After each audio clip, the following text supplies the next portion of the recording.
নমস্কাৰ প্ৰথমে আপোনালোকে এই গুৰুত্বপূৰ্ণ ভিডিঅ'টো এবাৰ মন কৰক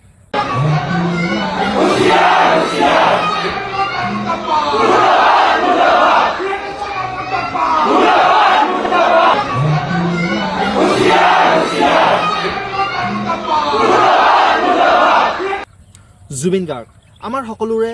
হিয়াৰ আমঠু প্ৰাণৰ শিল্পীগৰাকীয়ে যে জীৱিত অৱস্থাত কেতিয়াও কোনো ৰাজনৈতিক দলৰ পৰচনাত ভুল নগৈ নিজৰ জনপ্ৰিয়তাৰ সুবিধা ল'বলৈ নিদিলে সদায় জনসাধাৰণৰ স্বাৰ্থত জনহিতাৰ্থে কাম কৰি গ'ল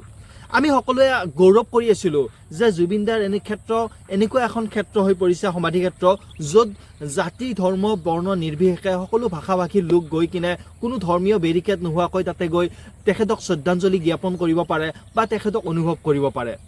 কিন্তু আজি একাংশ ৰাজনৈতিকভাৱে সুবিধালোভী মানুহে এই যি অসমীয়া মানুহসকল আৱেগিক হৈ আছে সেই আৱেগিক হৈ থকা মানুহখিনিৰ সুবিধা ল'বৰ বাবে তাতে গৈ কিনে ৰাজনৈতিকভাৱে জয়ধ্বনি দিবলৈ গৈছে মুৰ্দাবাদ ধ্বনি দিবলৈ গৈছে এই বিষয়টো কিমান যুক্তিসংগত কিন্তু আপোনালোকে বিচাৰ কৰি চাব আজি জুবিন দাৰ ন্যায়িক প্ৰক্ৰিয়া চলিয়ে আছে আদালতত ন্যায়িক প্ৰক্ৰিয়া চলি আছে প্ৰশাসনৰ কাম কৰি আছে SITৰ মুৰব্বী ছিংগাপুৰত গৈ কিনে তেওঁলোকৰ তদন্তৰ প্ৰক্ৰিয়া চলাই আছে তেনে এটা সময়তে জুবিনদাৰ ক্ষেত্ৰখন ৰাজনৈতিক খেলপথাৰ কৰাটো কিমান যুক্তিসংগত একাংশ সুবিধাবাদী মানুহে এই অসমীয়া মানুহৰ আৱেগ ল'বৰ বাবে অসমীয়া মানুহৰ আৱেগখিনিক আকৰ্ষিত কৰিবৰ বাবে এই ৰাজনৈতিকভাৱে সুবিধা ল'বৰ বাবে এনেকুৱা কাম কৰি আছে সেয়া নিশ্চিত হৈ পৰিছে আজি জুবিন দাক লৈ যিসকলে ৰাজনীতি কৰি আছে যিসকল ব্যক্তিয়ে জুবিন দাৰ জীৱিত কালত কোনোদিনে তেখেতক প্ৰশংসা কৰি নাপালে সদায় তেখেতক তুচ্ছ তাচ্ছিল্য কিমান ধৰণৰ গালি গালাজ কৰিলে আজি তেনেকুৱা ব্যক্তিসকল আজি আগুৱাই আহিছে বৰ ডাঙৰ জুবিন অনুৰাগী হ'বলৈ আপোনালোকে জুবিন দাৰ জীৱিত কালত একো এটা জুবিন দাৰ কাৰণে কৰি থৈ নগ'ল বা জুবিন দাৰ জীৱিত কালত তেখেতক কোনোদিনে শান্তি নিদিলে জীয়াই থাকিবলৈ কেৱল গালি গালাজ কথনা আৰু এগৰাকী গগৈ আছে সেই গগৈগৰাকীৰ কেৱল তেখেতৰ যিটো